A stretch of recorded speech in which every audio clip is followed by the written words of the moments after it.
اهدنا الصراط المستقيم صراط الذين أنعمت عليهم غير المغضوب عليهم ولا الضالين. بسم الله الرحمن الرحيم.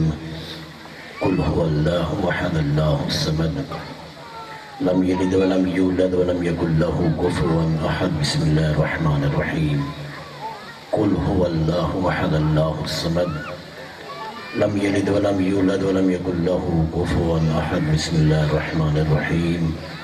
قل هو الله أحد الله الصمد لم يلد ولم يولد ولم يكن له كفوا أحد. اللهم بالثواب هذين السورتين المباركين إلى أرواح جميع المؤمنين والمؤمنات بحق محمد وآلہ الأطہار. صلوات مل کر بآواز بلند پڑھیے.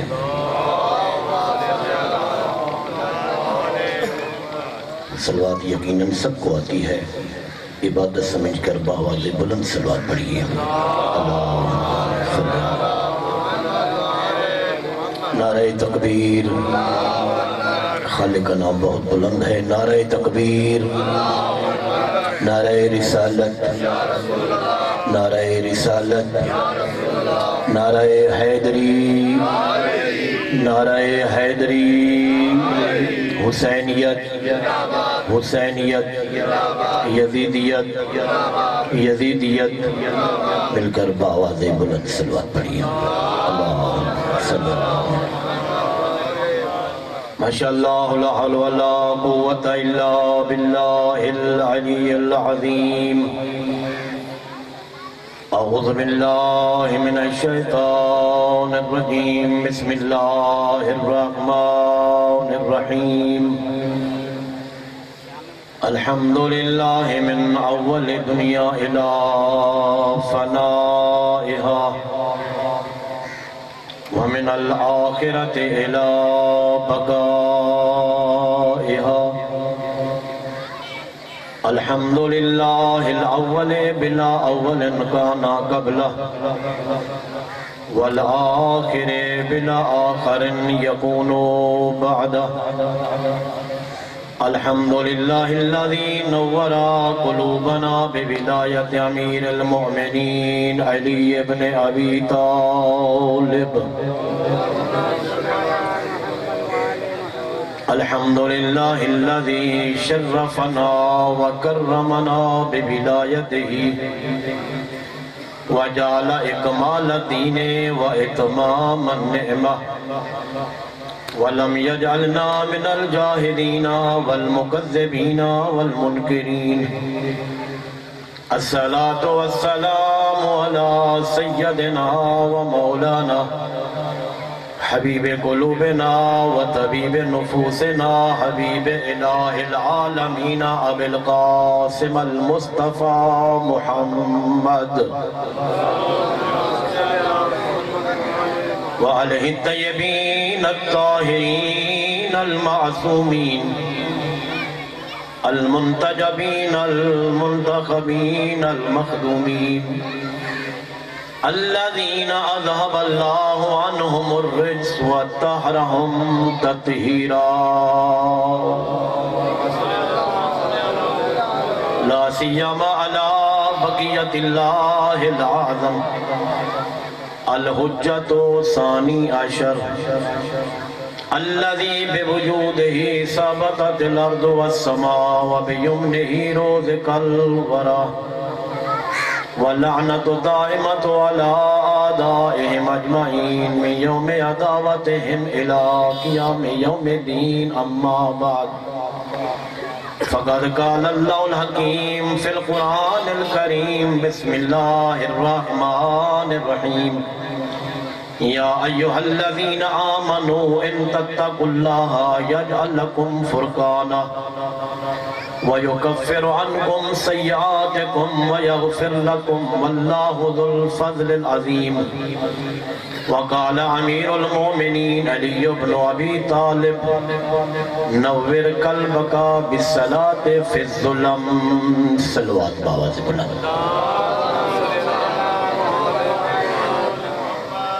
دعا ہے پروردگار عالم محمد و آل محمد کی عزت صدقے میں جتنے احباب بزرگان، مائیں بہنیں بیٹیاں، صف اعلیٰ پہ تشریف فرما ہے۔ خالق آپ سب کا یہاں آنا عبادت میں شمار فرمائے۔ کریم اللہ آپ کی اس عبادت کو ریاکاری سے محفوظ فرمائے، اس ذکر کو، اس مجلس کو آپ حاضرین کے مرحومین، خصوصاً بانی مجلس کے مرحومین کی بخشش کا خالق ذریعہ قرار دیں۔ کریم اللہ محمد و آل محمد کی عزت کے صدقے میں جو مومنین پریشان ہیں ان کی پریشانیوں کو خالق دور فرمائے۔ پروردگار اس وطن کی حفاظت فرمائے۔ منتقم خون شہدائے کربلا، منتقم خون جناب سیدہ سلام اللہ علیہا، وارث کعبہ یوسف زہرا مہدی دوران، اپنے آخری حجت کے ظہور میں خالق تعجیل فرمائے۔ عاشقان امام زمان تشریف فرما ہے۔ سرکار کی تعجیل ظہور کے لیے محبت کے ساتھ مل کر بآواز بلند صلوات پڑھیے۔ تعداد کافی ہے اور تھکی ہوئی صلوات ہے، ایک دفعہ بیداری والی صلوات بلند آواز سے پڑھیے۔ اللہ صلی اللہ۔ عزیزان بزرگان، میرے واجب الاحترام سامعین، صاحب عزت و تقویٰ، اللہ نے ہمیں دنیا میں عزت عطا کی ہے، ہمارا سر بلند رکھا ہے، آخرت میں جہنم سے بچانے کے لیے، محشر کے میدان کی رسوائی سے بچانے کے لیے کریم رب نے ہمیں علی جیسا امام عطا کیا ہے۔ وقت بالکل کم ہے، سفر بھی لمبا کرنا ہے، بہرحال مجبوریاں ہوتی ہیں، بزرگان پڑھنے والے زیادہ ہیں، میں ایک ادنا سا طالب علم ہوں، دو چار باتیں آپ سے کرنی ہیں مختصر وقت میں۔ امید ہے کہ میری یہ معروضات کو اپنے دل میں جگہ دیں گے۔ میں نے عرض کیا کہ اللہ نے دنیا میں ہمیں عزت عطا کی ہے، کریم رب نے ہمیں بن مانگے علی عطا کیا ہے۔ کبھی گھر میں بیٹھ کر، اکیلے بیٹھ کر تھوڑی دیر کے لیے سوچنا مختصر وقت میں کہ اگر اللہ ہمیں علی جیسا امام عطا نہ کرتا، نہ جانے دنیا میں کس کس بھکاری کے دروازے پہ ہمیں جانا پڑتا۔ تھکے ہوئے لگ رہے ہیں، بہرحال میں اپنی معروضات آپ تک پہنچاؤں گا۔ بن مانگے لوگ بناتے ہیں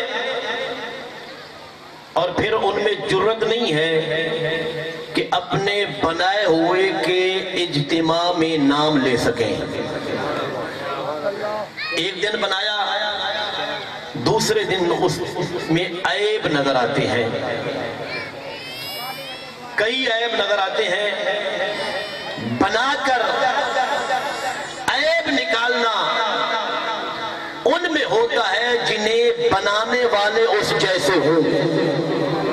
توجہ ہے آپ کی؟ عیب نکالنا اس بات کی دلیل ہے جیسا بننے والا تھا ویسے بنانے والے تھے۔ 1400 سال گزر گئے عزیزوں، آج تک دنیا علی میں کوئی عیب نہیں نکال سکی، اس لیے بننے والا علی تھا، بنانے والا بے عیب تھا۔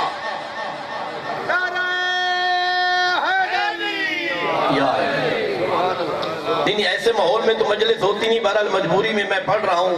جتنا آپ پھیل کر بیٹھے ہوئے ہیں، بہرحال بہت فاصلے سے بھی آپ بیٹھے ہیں، بلا فضل کے ماننے والے، میں نہیں کہتا کہ آپ آگے آ جائیں، لیکن 2-4 منٹ بیدار ہو کے سننا۔ ایک دفعہ دونوں ہاتھ بلند کر کے نعرہ حیدری سلامت رہے۔ دنیا عیب تلاش کر رہی ہے، آج تک علی میں کوئی عیب ناز کیا کرو میرے عزیزوں، میرے بچوں۔ اس قریبی شہر کے بھرے چوک پہ، بھرے اجتماع میں، لاکھوں کے اجتماع میں لوگ اپنے رہبروں کے نام نہیں لیتے۔ تم چلے جاؤ، لاکھوں کا اجتماع ہو،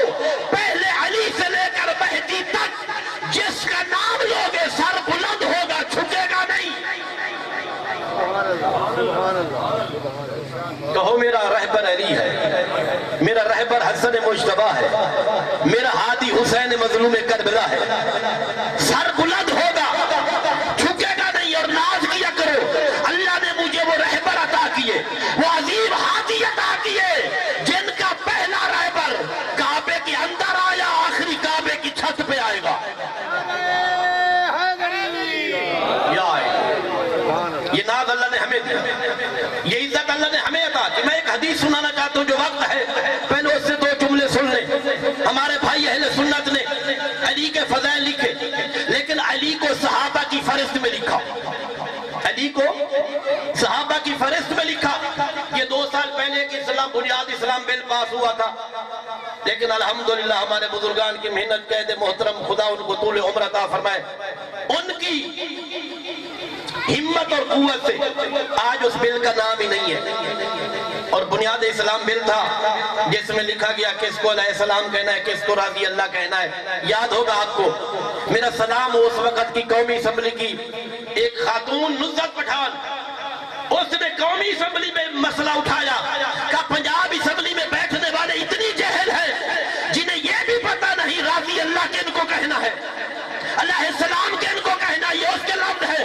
اس نے کہا رضی اللہ اسے کہتے ہیں جو کبھی مسلمان نہیں تھا, اسلام لایا. علیہ السلام وہ ہوتا ہے جس پر خالق درود بھیجتا. نعرہ تکبیر, اللہ اکبر, نعرہ رسالت, یا رسول, نعرہ حیدری, یا علی پر محمد والے محمد صلوات. اللہ صلی اللہ. ہمیں اس سے غرض نہیں, یہ تمہارا مسئلہ ہے, تمہارا مسئلہ ہے. لیکن سب علماء اہل سنت نے علی کو صحابہ کی فہرست میں لکھا. امام شافعی, احمد حنبل, جتنے بھی ہوئے فی ستہ کے تمام علماء نے علی کو صحابہ کی فہرست میں لکھا. توجہ کا طالب ہوں, لیکن سب نے جہاں صحابی کے نام لکھے لکھا رضی اللہ, جب علی کا نام آیا لکھا کرم اللہ وجہہ.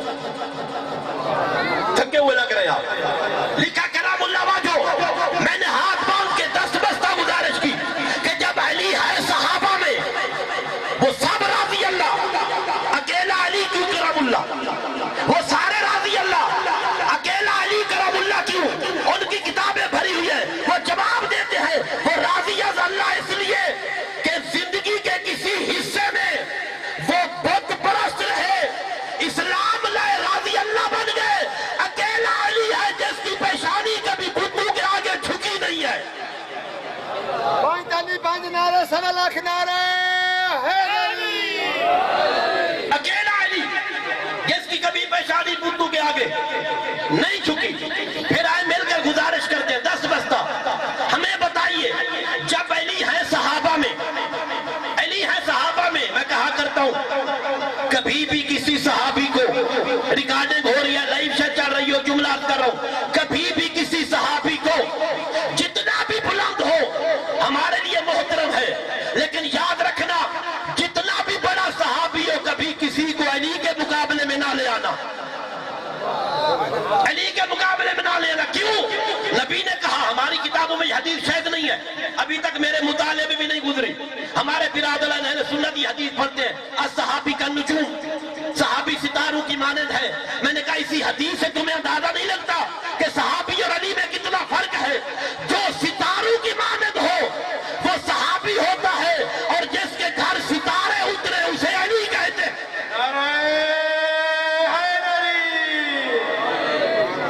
یہ فرق ہے صحابہ اور علی میں. اے مل کر دست بستہ سوال کرتے ہیں. آپ نے خود لکھا سب صحابہ زندگی کے کسی حصے میں بت پرستی کرتے رہے, پھر اسلام لائے. علی وہ ہے جس نے کبھی بتوں کے سامنے سر نہیں جھکایا. ہاں, جب سجدے میں سر رکھتے ہیں نا, علی کہتے ہیں الہی ما بدتو کا خوفن من نارک ولا تمن لجنت کا بل وجدتو حل العبادہ. اے میرے پروردگار, علی تیری جہنم کے ڈر سے تجھے سجدے نہیں کرتا, علی تیری لا جنت کی لالچ میں تجھے سجدے نہیں کرتا, بلکہ علی نے پوری کائنات میں نگاہ دوڑائی. اگر علی کو کائنات میں کوئی سجدوں کے لائق نظر آیا تو رب نظر آیا ہے. یا تو رب نظر آیا. این سے پوچھتے ہیں آپ نے خود لکھا ہے کہ علی نے کبھی بتوں کے سامنے پیشانی نہیں جھکائی اور باقیوں نے پیشانی جھکائی ہے. آپ نے خود لکھا. میں دست بستہ سوال کرتا ہوں، جب سب صحابہ نے بتوں کے سامنے کچھ زندگی کے حصے میں پیشانی کو جھکایا، اکیلے علی نے کیوں نہ جھکایا؟ اکیلے علی نے. بس یہ سوال کا جواب سن لیں. حدیث اور زحمت ختم کر رہا ہوں، میرے بزرگان کافی بیٹھے ہیں پڑھنے والے، وقت بھی کم ہے. جب سب صحابہ نے زندگی کے کسی حصے میں بتوں کے سامنے پیشانی جھکائی، اکیلے علی نے کیوں نہیں جھکائی؟ جواب دو ہے، تیسرا جواب نہیں ہے. توجہ، جواب دو ہے، تیسرا ہے ہی نہیں. علی نے پیشانی کیوں نہ جھکائی؟ توجہ، آخری بندے تک. علی جب کعبہ میں آئے، علی جب کعبہ میں آئے، اللہ کی بارگاہ میں سجدہ کیا، سجدہ کر کے دنیا کو بتایا. علی دنیا میں آنے کے بعد آتے ہی علی جانتے تھے سجدوں کے لائق صرف رب ہے. یہ ماننا پڑے گا. علی دنیا میں آتے ہی انہیں علم تھا کہ سجدوں کے لائق فقط رب ہے، کوئی اور سجدوں کے لائق نہیں ہے. یہ پہلا جواب. دوسرا جواب، عزیزاً بچہ ہوتا ہے نکال. بچہ کیا ہوتا ہے؟ نکال. اے جی میں وڈا کریں دے ہوئے بچہ کریں دے. نکال سمجھتے ہیں نا؟ نکال جو بڑا کرتا ہے وہی بچہ کرے گا. باپ مسجد میں جائے گا تو بیٹا بھی جائے گا. پیو کری مسجد پیر ہی نہ رکھے تو پتر واسطے ڈانگ چاہیے ودا ہوئے. وہ بیٹا نہیں کہے گا بابا آپ تو خود جاتے نہیں ہیں، میں مسجد میں ہوں. باپ جو کرے گا وہی بچہ کرے گا. نکال ہوتا ہے. باپ روزہ رکھے گا تو بچہ بھی رکھے گا. ماں سر پہ چادر رکھے گی تو بیٹی بھی رکھے گی. ماں گھر میں مصلی بچھائے گی تو بچی کو بھی پتہ ہوگا مصلی پہ آیا جاتا ہے. جو ماں ساری زندگی گھر میں مصلی ہی نہ بچھائے، جس ماں نے ساری زندگی سر پہ چادر ہی نہ رکھی ہو، وہ اپنی بچی سے حجاب کی کوئی توقع رکھ سکتی ہے؟ نہیں. بچہ نکال ہوتا ہے عزیزو. جواب یاد رکھنا، علی نے کیوں بتوں کے آگے سجدہ نہ کیا؟ یا علی جانتے تھے سجدوں کے لائق فقط رب ہے؟ یا بچہ ہوتا ہے نکال، جو بڑا کرتا ہے بچہ وہی کرتا ہے؟ پھر ماننا پڑے گا ابو طالب کے گھر بت نہیں تھے، سجدوں کا رواج تھا.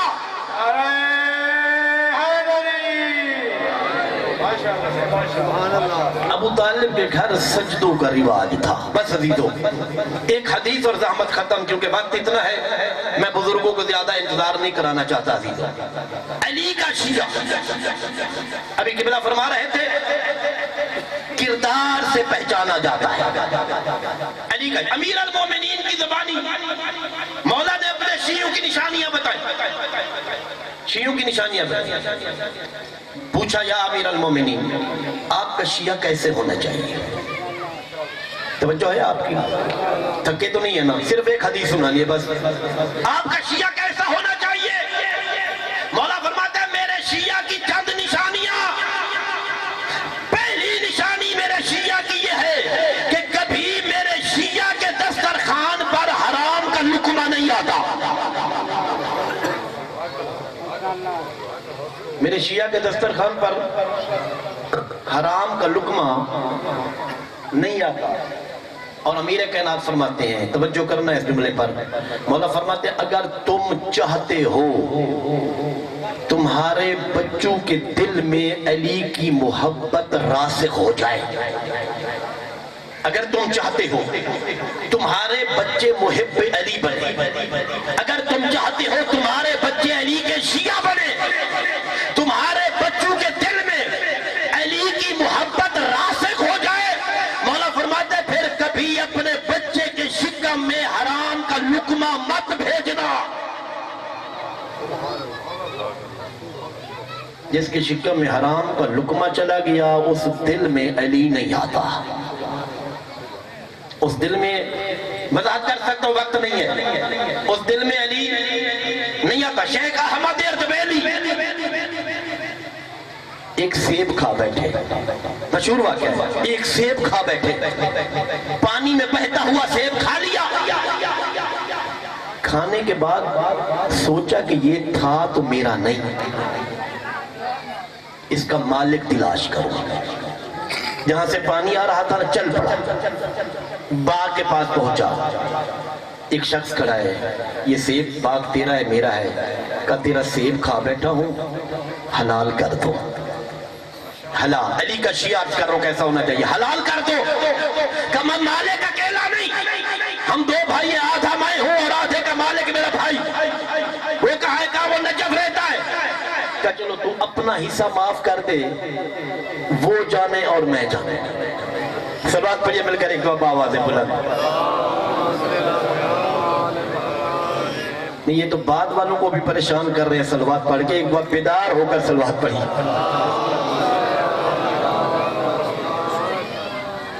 ایک تھکی صلوات اور بھی پڑھ لے. اللہ. اب میرے واجب الکرام بڑے بھائی قبلہ قمی صاحب بھی تشریف لے آئے ہیں. ابھی یہ میں واقعہ بھی شروع کر بیٹھا ہوں. خیر میں حدیث مختصر کر دوں گا، اس کے کافی ہیں جملات، میں 2 یا 3 عرض کروں گا. کہ آدھا معاف کر دو، توجہ ہے آپ کی. نجف جاؤں گا آدھا سے معاف کرا لوں گا. اس نے آدھا معاف کرایا. اردبیل ہزاروں میل ہے نجف. آدھا سیب معاف کرانے کے لیے وہاں پہنچا. دستک دی، نام پوچھا، کہاں سے آئے ہو؟ اردبیل سے. کیوں؟ کہا تیرا وہاں شہر میں ایک باغ ہے سیبوں کا ہے. کہا وہ میں نے سیب کھا لیا تھا، تیرے بھائی نے اپنا حصہ تو حلال کر دیا، تجھ سے تیرا حصہ حلال کرانے آیا ہوں. آدھا سیب حلال کرانے آیا ہوں. ہاں حلال کرتا ہوں، شرط ہے. شرط ہے؟ کیا شرط ہے؟ کہا میری بیٹی ہے، اس سے شادی کرو گے تو حلال کرتا ہوں. سوچنے کے بعد کہتا ہے کہ اگر شادی کر لوں تو آدھا سیب حلال کر دو گے. کہاں کر دوں گا؟ کہا منظور ہے. کہ سن میری بیٹی کیسی ہے، آنکھوں سے نبینہ ہے، پاؤں سے آواز ہے، کانوں سے سنتی نہیں ہے، زبان سے گونگی ہے، کرو گے شادی؟ سوچنے کے بعد کہتا ہے اگر سیب آدھا حلال کر دو تو پھر شادی کر لیتا ہوں. اللہ اکبر. آدھا سیب حلال کر دو نا، شادی کر لیتا ہوں. کہ سیب حلال ہے، شادی طے ہوگی. توجہ کرنا، شادی طے ہوگی. شب زفاف، شب عروسی. حجرہ عروس میں آیا. حجرہ عروس میں آیا. کیا دیکھا؟ وہ عروس مسلح عبادت میں کھڑی ہو کر خدا کی بارگاہ میں دعا کر رہی ہے، عبادت کر رہی ہے. دوڑا بہر آیا. کیا ہوا؟ کہیں غلط حجرے میں نہیں بھیج دیا؟ کہ نہیں تیری زوجہ ہے، تیری عروس ہے. کہ نہیں، تو نے کہا تھا پاؤں سے آواز ہے، زبان سے گونگی ہے. وہ تو اللہ کی بارگاہ میں دعائیں کر رہی ہے، وہ تو اپنے پاؤں پہ کھڑے ہو کر قیام کر رہی ہے. کیا وہی میری بیٹی ہے؟ کہ تو نے جھوٹ بولا؟ کہ نہیں، میں نے سچ بولا. وہ پاؤں سے آواز ہے اس لیے کبھی گھر سے باہر قدم نہیں رکھا. وہ آنکھوں سے نبینہ ہے اس لیے کبھی نامحرم کو نہیں دیکھا. وہ زبان سے گونگی ہے، کبھی جھوٹ نہیں بولا. کہ پھر ایسی بیٹی کا مجھ سے رشتہ کیوں؟ کہ جو آدھا سیب حلال کرانے آیا ہے، میری بیٹی کے لائق وہی تو ہو سکتا ہے.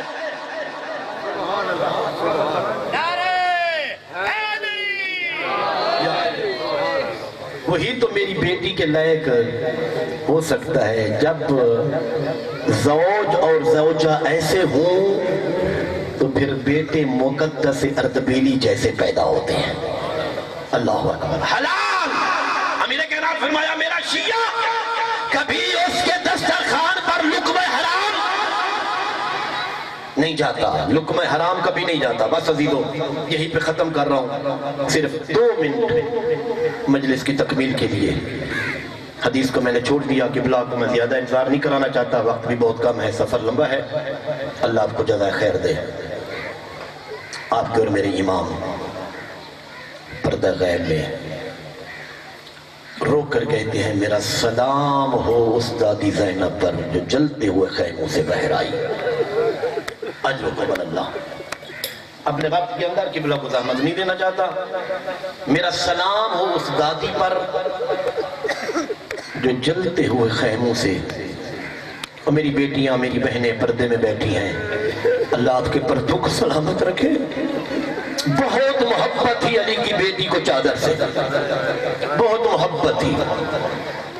جو کبھی گھر سے باہر نہ آئی ہو، ذرا سوچو شام غریبوں زینب پہ کیا گزری ہوگی. اجرکم اللہ. جب علی کی بیٹی واپس آئی ہے نا مدینہ عزادارو، ایک جملہ ذہن میں آ گیا، مقتل کا آپ کے حوالے کرتا چلو. نانے کی قبر پہ آئی علی کی بیٹی زینب، رو کر کہتی ہے نانا مدینے کے لوگ کہتے ہیں زینب چادر لٹا کے واپس آ گئی ہے، زینب چادر لٹا کے واپس آ گئی. عزادارو بی بی رو کر کہتی ہے نانا تیری عزت کی قسم ہے میں نے چادر اپنی مرضی سے نہیں دی. نانا جب شام غریبہ ہوئی نا، شبر کمینہ میرے خیمے میں آیا، اس بغیرت نے میری چادر میں ہاتھ ڈالا. نانا میں نے چادر کو نہیں چھوڑا، اس کمینے کے ہاتھ میں نیزہ تھا، نیزے کی انی میرے سر میں ماری. نانا زینب خاک کربلا پہ گر گئی. جب میں اٹھی میرے سر پہ چادر نہ تھی. اجرکم اللہ. آزاد رو قبلہ وصیت پڑھ رہے تھے امیر المومنین کی. آزاد رو اسی وصیت کے وقت جناب زینب نے ایک جملہ کہا کہ بابا جب ہم کربلا میں سارے مارے جائیں نا، نانا اے بابا ایک دفعہ نجف چھوڑ کے کربلا ضرور آ جانا. بابا ایک دفعہ کربلا ضرور آ جانا. سنو گے عزادارو، علی نے رو کر کہا بیٹی زینب میں امام ہوں، میں جانتا ہوں کربلا کے شہیدوں میں تیرا نام نہیں ہے، کربلا کے شہداء کی فہرست میں زینب کا نام نہیں ہے. عزادارو سنو گے غیرت مندو، علی کی بیٹی نے رو کر کہا کہ بابا آپ نے خود ہی تو کہا ہے نا کہ مرد اس وقت مر جاتا ہے جب سر تن سے جدا ہو جائے، مستور اس وقت مر جاتی ہے جب سر سے چادر اتر جائے. بابا شام غریبہ جب زینب کے سر سے چادر اتر جائے، ایک دفعہ نجف چھوڑ کے کربلا ضرور. الا لعنت اللہ علی القوم الظالمین وسیعلم الذین ظلموا ای منقلب ینقلبون. وآخر دعوانا ان الحمد للہ رب. ای القیوم الرحمن الرحیم بدیع السماوات والارض